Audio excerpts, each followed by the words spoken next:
जय श्री राम। करवा चौथ का व्रत। सुहागन स्त्री अपने पति के लंबी आयु, अपने घर में खुशियों की कामना के लिए यह व्रत रखती है। इस व्रत में शिव, पार्वती, गणेश जी का पूजा करने का विधान है। दिन के समय गणेश भगवान की पूजा करें। संध्या काल के समय चंद्रमा को अर्घ्य दें और पूजा करें। पूजा करने के बाद मिट्टी या तांबे के करवा में चावल या काली उड़द का दाल भरकर टोकरी में श्रृंगार का सामान जैसे चूड़ी, कंघी, बिंदी, साड़ी, फल, मिठाई रखकर सासुओं या नंद को वायन के रूप में दिया जाता है। सारी बहनें जो व्रत रखती हैं एकत्रित होकर अपनी थाली सजाएं, दीपक जलाएं, करवा साथ रखें, हाथ में जल लें, संकल्प करें। गणेश भगवान का ध्यान करते हुए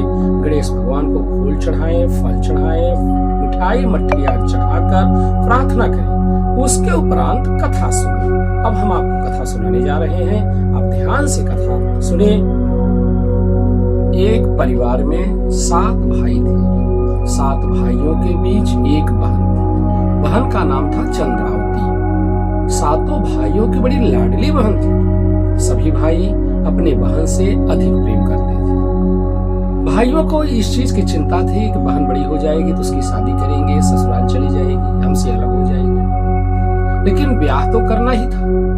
बहन बड़ी हो गई। सभी भाइयों ने बड़े प्रसन्नता पूर्वक अपने बहन का ब्याह कर दिया। बहन ससुराल चली गई। ससुराल जाना भाइयों को अच्छा नहीं लगा। कुछ दिन बीतने के बाद भाई जो है अपने बहन को ससुराल से अपने घर ले आए। जब बहन चंद्रावती भाइयों के यहाँ आई तो उसका पहला करवा चौथ का व्रत पड़ा। करवा चौथ का व्रत आप अगर भाई के यहाँ, अपने मम्मी पापा के यहाँ हैं तभी आप रख सकते हैं। ऐसा नहीं है कि पति के यहाँ है तभी रखें। करवा चौथ का व्रत चंद्रावती का पहला जो है भाइयों के यहाँ पड़ा। चंद्रावती ने निर्जला व्रत रखा। सुबह से शाम तक कुछ खाया पिया नहीं। जब शाम हो गया तो भाइयों ने बहन को बुलाया कि बहन आइए हम लोग बैठ के भोजन करें। तो बहन ने कहा जब शाम को चंद्रमा उदय होगा, चंद्रमा का अर्घ्य देंगे, पूजा करेंगे, तब हम खाना खाएंगे, क्योंकि आज हम करवा चौथ का व्रत है। भाइयों ने बहुत कोशिश किया। बहन ने कहा नहीं। भाई जो है कुछ दूर जाकर घास फूस इकट्ठा करके मैदान में आग लगा दी। जब वहां प्रकाश हुआ तो 2 भाई छलनी लेकर खड़े हो गए और बहन को आवाज देने लगे कि बहन आ जाओ, चांद उदय हो गया है, चंद्रमा का दर्शन करो और पूजा करो। बहन चंद्रावती भाइयों के बातों में आ गई और गलत चंद्रमा को अर्घ्य देके पूजन किया। पूजन करने के बाद जैसे भोजन की थाली लेकर भाइयों के साथ बैठी भोजन करने को, उसी समय चंद्रावती के ससुराल से समाचार आया कि चलो जल्दी, तुम्हारे पति की हालत बहुत खराब है। चंद्रावती ने सोचा कि जब से शादी हुई है आज तक हमने कोई ऐसा अपराध नहीं किया जिसके पाप का दंड मुझे मिल रहा है।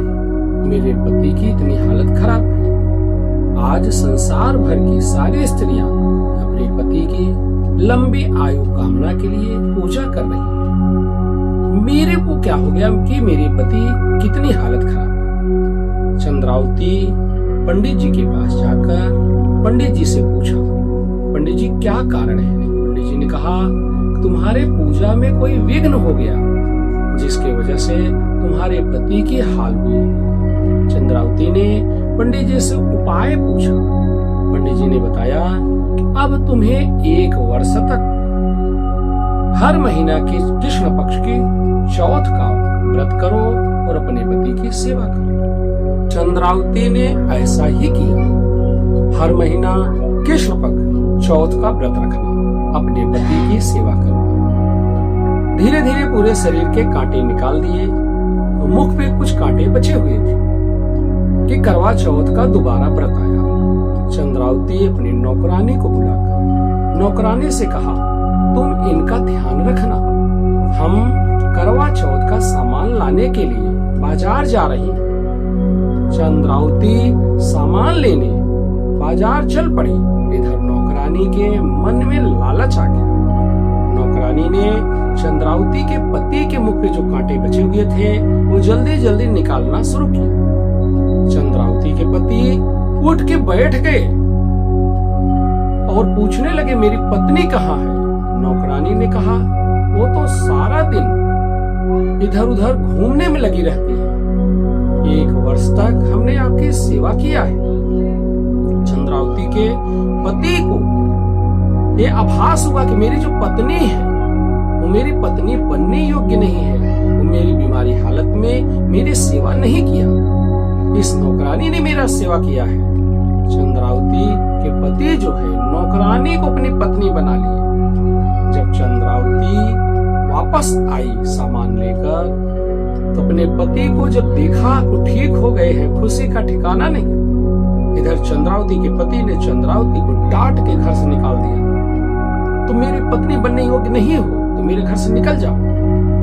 चंद्रावती दुखी होकर घर से बाहर निकल गई, लेकिन उसने व्रत नहीं छोड़ा। पति ने निकाल दिया कि हम व्रत छोड़ दें। चंद्रावती ने पूरा व्रत किया। घर से निकलकर बाहर अपना जीवन व्यतीत करने लगी। अपने भाइयों के यहाँ भी नहीं गई। फिर जब तिवारा करवा चौथ का व्रत आया, चंद्रावती ने फिर करवा चौथ का व्रत रखा। इस व्रत में ऐसा नहीं है कि पति अगर डांट दे तो हम थाली उठा के फेंक दें, हम व्रत न करें। चंद्रावती ने तिवारा जब व्रत रखा, सुबह कुछ खाया नहीं, निर्जला व्रत रखा। संध्या काल के समय वो अपने पति के घर के बाहर एक वृक्ष के नीचे आकर बैठकर पूजा की थाली सजाकर दीपक जलाकर आप बीती कहानी कह रहे हैं। 7 भाई थे, 7 भाइयों के बीच में बहन थी। भाइयों के लाड प्यार में बहन गलत चंद्रमा को पूजा कर दी। उसका कारण हुआ कि पति को कांटे वाली बीमारी लग गई। 1 वर्ष तक अपने पति की सेवा की। कुछ कांटे बचे हुए थे। करवा का सामान लेने बाजार चल पड़ी। नौकरानी के ऊपर विश्वास जताया। नौकरानी 2-4 कांटे निकाल कर रानी बन गई। यही कहानी कहकर चंद्रावती रो रही है। चंद्रावती के पति के कानों में आवाज गई। उन्होंने सुना तो उनको आभास हुआ कि हमने तो बहुत बड़ी गलती कर दी अपने पत्नी को पहचानने में। चंद्रावती के पति चंद्रावती के समक्ष आए और चंद्रावती को अपने गले लगा लिए। चंद्रावती को अपने घर में ले आए। चंद्रावती का सुहाग पुनः वापस आया। जो नौकरानी रानी घर में बन के बैठी थी, चंद्रावती के पति ने उसको घर से निकाल दिया।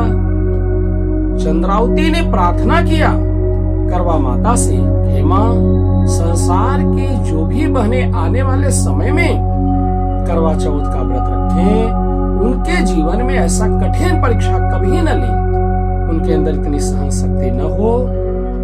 ऐसा चंद्रावती ने चंद्रमा देव करवा मां से प्रार्थना किया।